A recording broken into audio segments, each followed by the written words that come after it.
Halo semuanya, nih dia balik lagi nih, khusus buat kalian dan untuk mempersatukan bangsa. Beberapa waktu lalu, Nidia pernah ngasih tahu ke kalian kan, mobil-mobil yang penjualannya ancur banget di Indonesia dan bahkan sampai menyebabkan ATPM-nya gulung tikar. Duh, miris. Nah, makanya sekarang Nidia di sini untuk ngasih tahu kalian kalau ada mobil-mobil lain yang juga nggak laku di Indonesia. Karena sepertinya kalian seneng banget nih sama mobil-mobil yang nggak laku. Pasti nyari second-nya ya, yang harganya pada jatuh. Tapi kalau kalian belum nonton part yang pertama, mending tonton dulu deh. Linknya ada di atas tuh. Nanti kalau udah ditonton yang itu, baru balik lagi ke sini. Kalian juga jangan lupa untuk like dan subscribe ya, agar kita semua bahagia. Yuk, sekarang kita masuk ke listnya.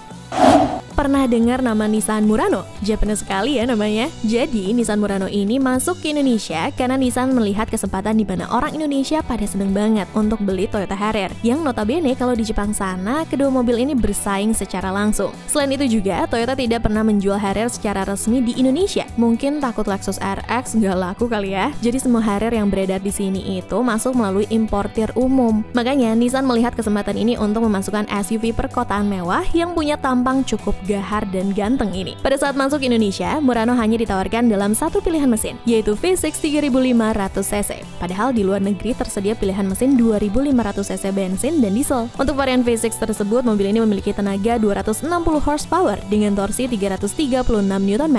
Pada saat launching, mobil ini dibanderol dengan harga 750 juta rupiah dan bersaing dengan BMW X3, Lexus RX, Audi Q5, dan Volvo XC70. Cuma masalahnya gini, Harrier itu kan punya versi premiumnya, yaitu Lexus RX. Jadi, RX dan Harrier itu satu basis, di mana ini bisa memenuhi gengsi konsumennya. Dan juga platform mobil premium pasti lebih bagus. Sementara, Murano ini tidak memiliki kembaran di Infiniti, merek premium Nissan. Ditambah lagi pemasaran dan exposure yang gak jelas juga dari Nissan, membuat hal-hal ini menjadi sempurna untuk menjadi sebuah bencana. Akhirnya, selang beberapa tahun semenjak diluncurkan 2011, mobil ini sudah wassalam dari Indonesia.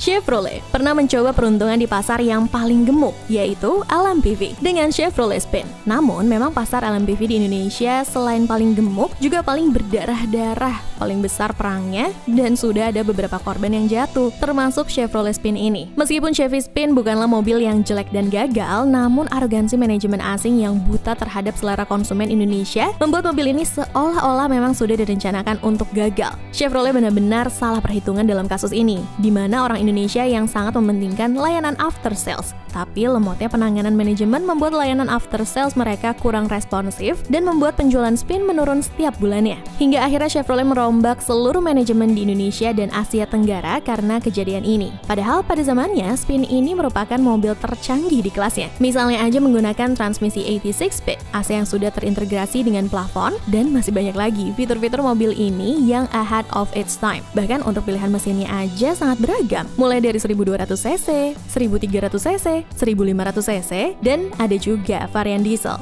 Lengkap deh pokoknya. Cuma cara marketing mereka aja kental dengan American style, tapi kehilangan American pride. Ya udah dewa salam nih mobil, sama ATM-nya juga malah. Suzuki juga ternyata punya loh mobil sedan, yaitu Suzuki Ciaz.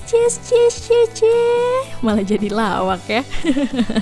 Suzuki Indomobil Sales berani membawa Ciaz ini untuk pasar Indonesia karena penjualannya yang memimpin secara dominan di pasar India untuk segmen compact sedan. Di India, Ciaz bersaing dengan Honda City dan Hyundai Verna. Untuk angka penjualannya, Ciaz ini memimpin di India dibandingkan dengan City dan Verna digabungkan sekaligus. Dominan banget kan penjualannya? Namun kesuksesan Ciaz di India ternyata tidak bisa ditranslasikan untuk pasar Indonesia. Meluncur di tanah air pada tahun 2015, mobil ini tidak mendapatkan sambutan yang meriah karena memang orang Indonesia sudah tidak tertarik dari awal.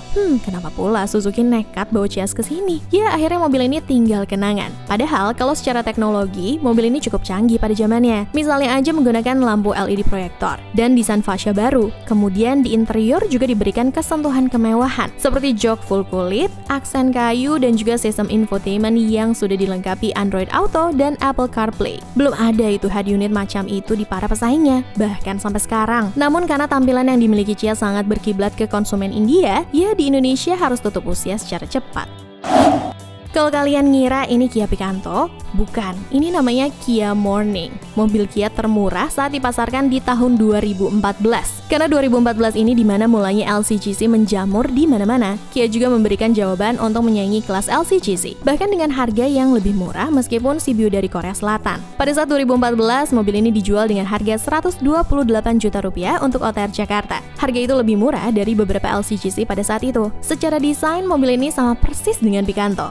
Hanya saja semuanya di-downgrade agar harga jualnya lebih murah. Yang paling jelas perbedaannya adalah tidak adanya fog lamp. Terus di belakang emblem Picanto diganti dengan Morning. Kemudian Kia Morning ini di sisi velg, kalau Picanto itu menggunakan alloy wheel 14 inci, ya Morning ini menggunakan steel wheels, alias velg kaleng, demi menekan cost production dan dijual juga bisa murah kan ke konsumen. Kemudian di sisi spion, Morning ini juga tidak dilengkapi dengan sign signal. Bahkan fitur central lock aja dihilangkan, jadi agak repot untuk buka tutup kunci pintu aja.